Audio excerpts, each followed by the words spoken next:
Hello you all, welcome back to another video. My name is Rayshawn. For those of you who don't know me, people call me Ray. So in today's video, we're going to be doing something slightly different. Well, I always say that, but it's makeup related. So in today's video, I'm going to be doing some of the top foundations of the year 2021.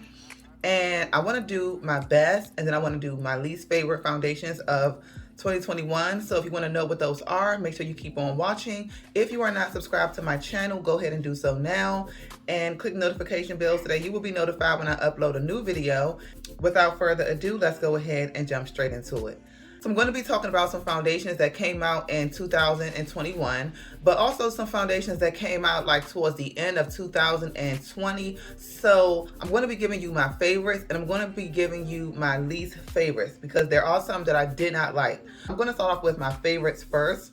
And surprise, surprise, I do have a drugstore foundation that I want to talk about. It's not really a foundation, but I want to go ahead and talk about this first because this one is kind of in between for me. So let's go ahead and talk about it. Okay, so the first complexion product I want to talk about is the e.l.f. Camo Cc Cream. This one does have a broad spectrum of SPF 30. This one is color correcting, full coverage, natural finish. It also is infused with collagen peptides and niacinamide. This is the CC cream right here. Mine is in the shade Rich 620W. Now this one is my second CC cream because I did pick up one that was super duper dark, too dark for me actually, and I did a review on it. I don't know if you guys have seen it or not, but when it first came out, I wanted to try it so bad because I heard that it gave great coverage for it to be a CC cream, and I also heard that it was equivalent to the IT Cosmetics IT CC cream, and we all know that the IT Cosmetics CC cream is top of the line CC cream basically. And I knew about the IT Cosmetics CC cream, so I was like, wow, e.l.f. came out with a CC cream. My only issue with this, let's talk about the cons with this first. My issue with this is that it only came out in 25 shades, so it didn't really come out in a whole bunch of shades that everybody could actually find their shade. Again, it is a CC cream, so it should be able to kind of stretch between shades. But with that being said, this CC cream is actually really, really good. It's super good. In my opinion, it left my face flawless. I mean, it gave me a flawless finish. It lasted all day long. It just looks super beautiful. I mean, it just looks super duper good, and it has an SPF 30 in it, so that's even a bonus in and of itself. I just wish that the shades were a lot, you know, better, if that makes sense. But this could have went so far if the shades were just a lot better. It looked very gray on me when I used it in my review, so I went and got this shade right here, and this shade is not my perfect shade, but it does look a lot better. This is so good. So this is the only drugstore product that I wanted to talk about as far as a complexion product, but yeah, this was actually really, really good.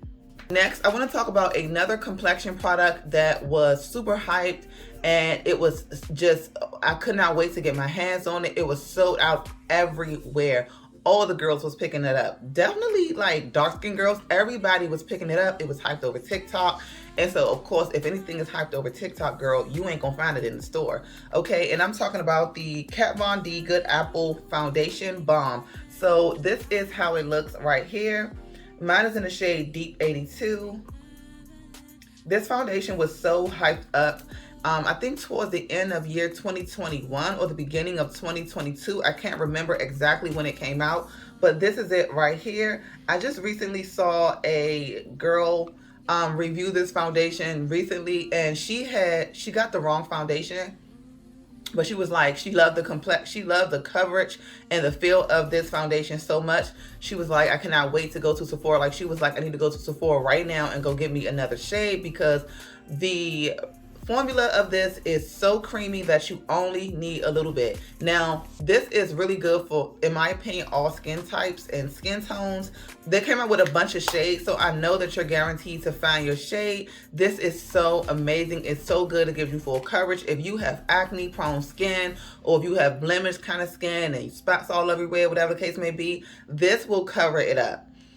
I wouldn't be surprised if this cover up tattoos. Like, this is so good, full coverage, but lightweight at the same time, and it gives you a flawless skin-like finish. It is beautiful, and I love this foundation so, so much. I had to talk about it because it's really good. So another foundation that I want to talk about that I actually did like, And I love this foundation. It's super good and I could not wait to get my hands on it, and so I did. And when I got it, I really, really liked it. I want to say this kind of equates with the drugstore as well, because it's on the more affordable side. It's not too expensive. And then one of our favorite beauty gurus or beauty influencers helped to curate this foundation. And this is the Morphe Filter Effect Soft Focus Foundation. This does have medium to full coverage, and Makeup Shayla helped to curate this foundation. And I think she did a pretty good job, because I never heard a complaint about someone not being able to find their shade. The formula of this is really good. It's not too matte. It gives you like a nice flawless finish. It has a like it says, medium to full coverage, and it looks very natural on the skin. When it came out, I just could not wait to pick it up. And this also did come with a brush as well.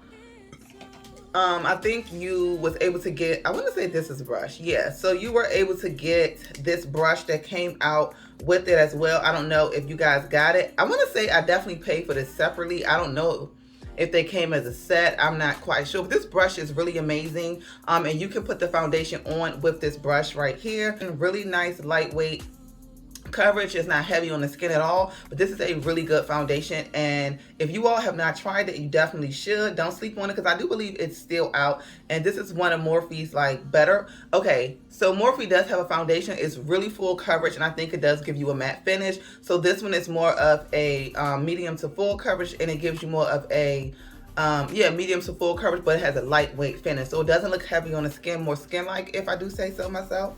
Another foundation that I want to talk about that I actually really like this year, and you all are no strangers to this foundation. This is the Huda Beauty Faux Filter Stick Foundation. This foundation is absolutely amazing. It is beautiful. I still have my same one in the shade Hot Fudge. This foundation just gives me a nice coverage. It is light to full coverage, so you can go from light to medium to full with this foundation. Another thing about this foundation is that you get a lot of product in here, so it do last you for quite some time. I've had this foundation up in the beginning of the year, and I still have it, and you all know I use this foundation a lot. This foundation is so skin-like. It gives you a flawless finish, and it also gives you a nice full coverage finish. It is just beautiful. This foundation is the next best thing to the Hourglass Vanish stick. I don't know if you all know, but the Hourglass Vanish foundation stick was the best stick foundation up in like 2018, 2017, even up until 2019. So when Huda Beauty came out with this stick foundation, and I saw Jackie Aina do her review on it, I was like, I'm sold, because Jackie Aina loved it. I was sold. I just needed a good high-end foundation that was really bomb, and so this one is it. But this one is just so good, you guys. I love it so much. It's flawless.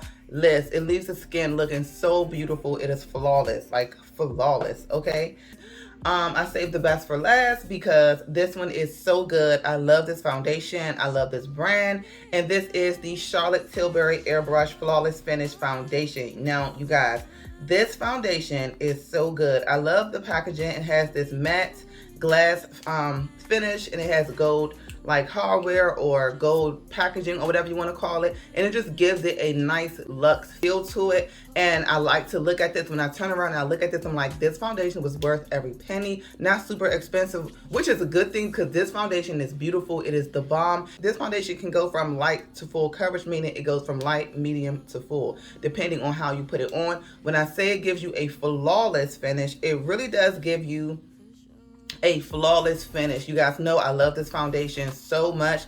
A lot coming here, a little bit go a long way. A little bit go a long way with all the foundations. All the foundations that I've showed you prior, a little bit definitely go a long way, because these foundations are so rich in formula, and and they're just so luxe. I think one of my friends were like, girl, when you mentioned that foundation, I just had to go get it. I don't know if it was this one or the Huda Beauty one, and she loved it. So this foundation is just so beautiful. I love it so much. One of my favorite foundations of 2021 for sure. Now let's go ahead and talk about the foundations or the collection products I really did not like too much. I mean, these foundations definitely fell flat for me. You might not have seen me talk about them too much. You may have seen me hauled it, but I wasn't using it as much. Now, I may have hauled it, I may have talked about it, because what doesn't work for me might work for somebody else.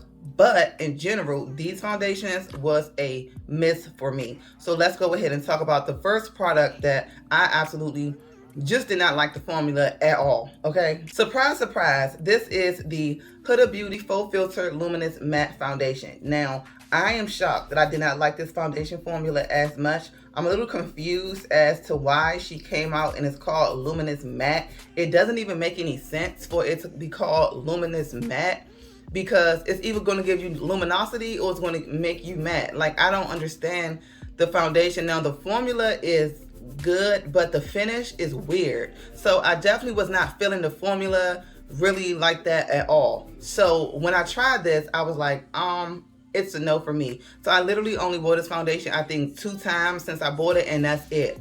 You guys haven't heard me talk about it because I really do not like it that much. I don't really like it, that much. I actually like her original formula, the one that had scent to it, a lot better. This was okay for me. This was even okay for Jackie Aina, because I look at Jackie Aina for complexion. Yeah, this did not do it for me, and yeah, that's why you don't see me talk about it, because I just was not feeling this foundation. Like, this is a full bottle of foundation. I don't know, I might have to play with it again, but no, this was definitely a miss for me. Another foundation that was a miss for me, and when I say I tried to give it my best, like I tried to give it my all, I really tried to make this foundation work. I really did. Now, when I went into Sephora, I was able to test it on the back of my hand. I don't think that this was the same shade that I got in their original formula. So I felt like it was a little bit, I don't know. But anyways, this is the Nars Soft Matte Foundation. This is the Nars Soft Matte Complete Foundation. Now, mine is in the shade Zambi Deep 5.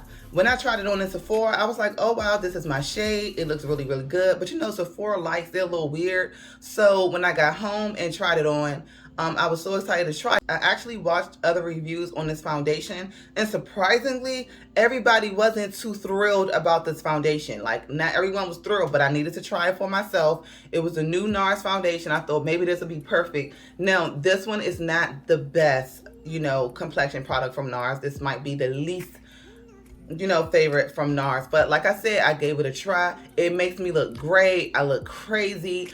To me, it doesn't give that soft matte look that I'm looking for. It just looks like it want to break up on my face, or it just looks so weird. I cannot get into it. Now, maybe if I try a different shade, it might work, but I don't know. This just, it doesn't do it for me. It doesn't look that great for me. I don't know what it is. It just does not work at all.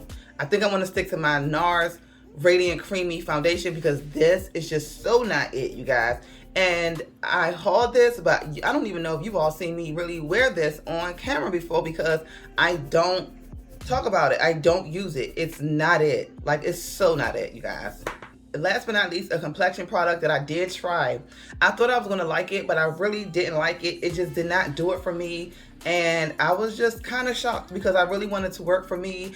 And this is the Fenty Beauty Eavesdrop Blurring Skin Tint. This did not do it for me, you guys. I tried my best to make this work.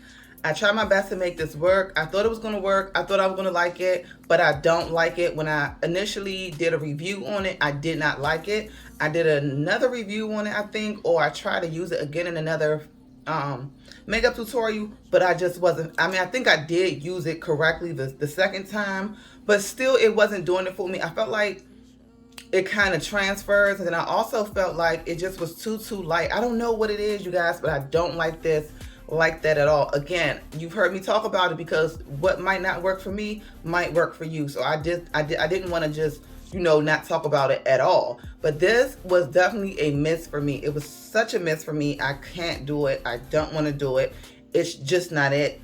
I mean, you may see me pick this up every once in a blue moon, but this is definitely not the best product from Fenty Beauty for me. I don't necessarily like this like that. Okay, so this one was definitely a no for me. It was a no for me. It's definitely a lightweight formula. It does give you a nice hydrating, you know, glowy look, but you know, I don't know, it just wasn't working for me. It's just not working for me, you guys. So that's basically that for that. And so you all, that concludes the end of this video. I hope that you all enjoyed it. Those were the products that I actually liked, and some products I did not like, my hit or misses. Now, I do have other foundation, but I don't know if they tie into 2021 per se, But yeah, I know it's other foundations that are out in the market that have come out. These right here were like the more mainstream ones. And so I'm just like, let's just talk about it. Thank you all so much for watching this video. I hope that you enjoyed it. Let me know down in the comments what were some of your favorites, what were some hits or misses from you. Even if, say for instance, I didn't talk about it in the video, what foundation you liked or did not like this year. Let me know down in the comments. Also to give this video a thumbs up if you liked it. Subscribe to my channel if you haven't already. Hit the notification bell so that you'll be notified when I upload a new video, and I will see you all in my next video. I love you all. Bye.